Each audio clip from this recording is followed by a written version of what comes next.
Welcome to నేటి Telangana news.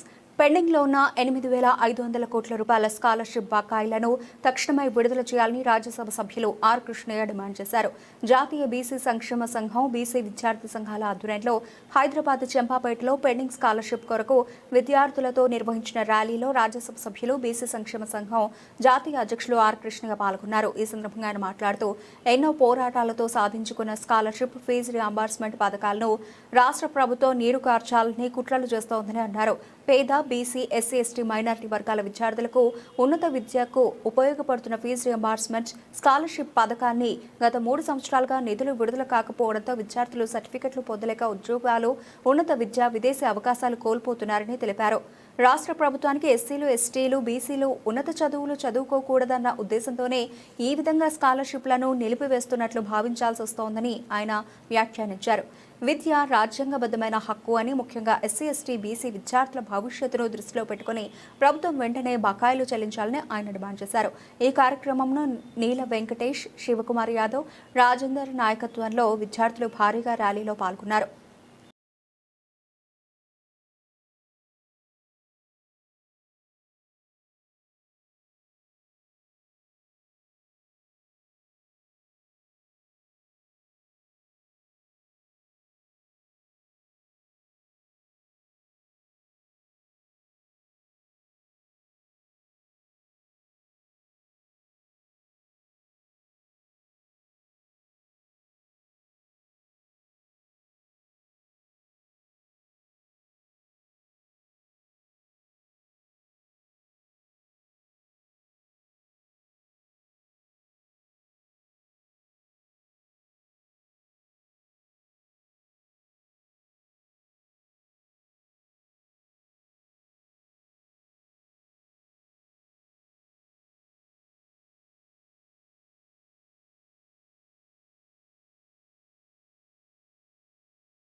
జాతీయ BC సంక్షేమ సంఘం అధ్యక్షులు, రాజ్యసభ సభ్యులు ఆర్ కృష్ణ గారి నేతృత్వంలో విద్యార్థుల ఫీజు రియంబర్స్మెంట్, స్కాలర్షిప్లు పెండింగ్ లో ఉన్నటువంటి బకాయిలు 8,500 పైచిలుకుగా వెంటనే విడుదల చేయాలని చెప్పి ప్రధానమైనటువంటి డిమాండ్. ఇప్పుడు ఎందుకంటే డిగ్రీలు కంప్లీట్ అయ్యి, పీజీలు కంప్లీట్ అయ్యి, ఉన్నత చదువులకు చదవాలన్నా కానీ, ఉద్యోగాలకు వెళ్ళాలన్నా కానీ రాష్ట్ర ప్రభుత్వము ఫీజు రియంబర్స్మెంట్ చెల్లించండి, మేము స్కాలర్షిప్లు ఇవ్వండి, సర్టిఫికెట్లు ఇవ్వము అని నిక్కరకాసంగా విద్యార్థులను పీడ్చి పిప్పలు తీసుకుంటూ తింటున్నది.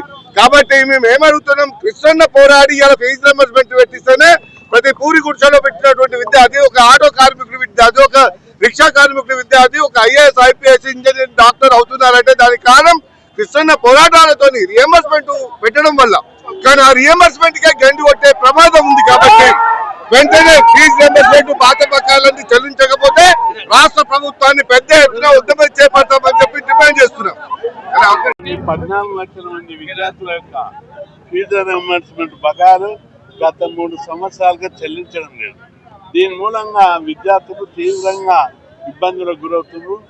ప్రభుత్వానికి బీసీకు, ఎస్సీలు, ఎస్టీలు, బీసీలు ఉన్నత విద్య చదువుకోవడం ఇష్టం లేదు, ఓర్వలేక వీళ్ళు ఇంజనీరింగ్ చదువుతున్నారు, మెడిసిన్ చదువుతున్నారు.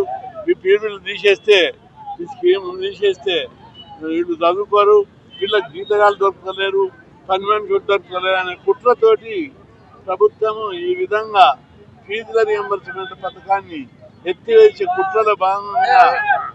కుట్రల భాగంగానే ఫీజుల బకాయిలు చెల్లించడం లేదు. ఇప్పటికైనా ప్రభుత్వానికి హెచ్చరిస్తున్నాం, ఫీజుల బకాయిలు చెల్లించకపోతే ఈ ఎన్నికలు కానీ నడివి ఏ మంత్రిని, ఏ ఎమ్మెల్యేని రోడ్ల మీద తిరగనీయమని చెప్పి హెచ్చరిస్తున్నారు. అంతేకాదు, మేము తమాషా ఉందా, వీళ్ళు ఇళ్లకి వెళ్ళిస్తున్నా, ఫైనాన్స్ శాఖ, కమిషన్ల శాఖ అయిపోయింది. అందరి కాంట్రాక్టర్ల డబ్బులు చెల్లిస్తున్నారు. బీసీ, ఎస్సీ, ఎస్టీ విద్యార్థులు చదువుకుంటుంటే వాళ్ళ ఫీజుల బకాయిలు, స్కాలర్షిప్ల బకాయిలు చెల్లించకుండా జీవితాలతో చెలగాటమాడుతున్నారు. ఫీజుల బకాయిలు చెల్లించకపోవడం మూలంగా చాలా మంది కోర్సులు అయిపోయిన వాళ్లకు సర్టిఫికెట్లు రావడం లేదు, చదువుతున్న వారికి ఎగ్జామ్కు హాల్ టికెట్లు ఇవ్వడం లేదు. కొన్ని కాలేజీలు అయితే విద్యార్థులను బయటలో పెడుతుర్రు, అప్పులు తెచ్చి కట్టుండని విద్యార్థుల మీద ఒత్తిడి తెస్తుర్రు. కొందరు కిడ్నీలు అమ్ముకొని కూడా ఫీజులు కడుతున్నారు. అంత ఇబ్బందులకు గురి అవుతున్నారు. ప్రభుత్వానికి సిగ్గుండాలి. ఈ స్కీమ్ పెట్టిన తర్వాత సమాజంలో చాలా మార్పు వచ్చింది. అంతేకాదు కాలేజీలు కూడా ఇంకో వైపు చాలా ఇబ్బందులు పడుతున్నాయి. వాళ్ళు దాదాపు 600 కాలేజీలు మూతపడ్డాయి. రెండవది లెక్చరర్ల జీతాలు ఇవ్వడం లేదు, కిరాయిలు అద్దె చెల్లించడం లేదు.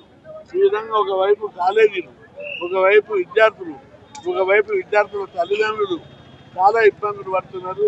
ఈ స్కీమ్ పెట్టిన తర్వాత సమాజం లోపల చాలా మార్పు వచ్చింది, గుణాత్మకమైన మార్పు వచ్చింది. ఒకప్పుడు ఈడ హైదరాబాద్ రోడ్ దేశ దగ్గర అపార్ట్మెంట్ గట్ట దగ్గర లేబర్ ఎక్కడికి వస్తుంది? మహబూబ్ నగర్, పాలమూరు, ప్రకాశం, శ్రీకాకుళం. ఇప్పుడు ఇక్కడ లేబర్ దొరకలేరు. వాళ్ళకి ఇక్కడ అందరు చదువుకుంటున్నారు, లేబర్ దొరకలేరు. ఇప్పుడు లేబర్ ఎక్కడ వస్తున్నారు? బీహార్, ఉత్తరప్రదేశ్, ఒరిస్సా, ఛత్తీస్గఢ్కి వెళ్ళి వస్తున్నారు. అంటే లేబర్ దొరకలేరు, వ్యవసాయాన్ని కూడా లేబర్ దొరకలేరు అనే కుట్రతోటి ఈ పట్టణ ప్రభుత్వము బీసీలు చదువుకుంటే ఓర్వలేక ఈ విధంగా కుట్ర చేస్తుంది. కాబట్టి వెంటనే ఫీజుల బకాయిలు చెల్లించకపోతే ఒక్క మంత్రిని తిరగనీయం, భవిష్యత్తులో జరిగే పరిణామాలకు ప్రభుత్వమే బాధ్యత వహించవలసి వస్తుందని హెచ్చరిస్తుంది.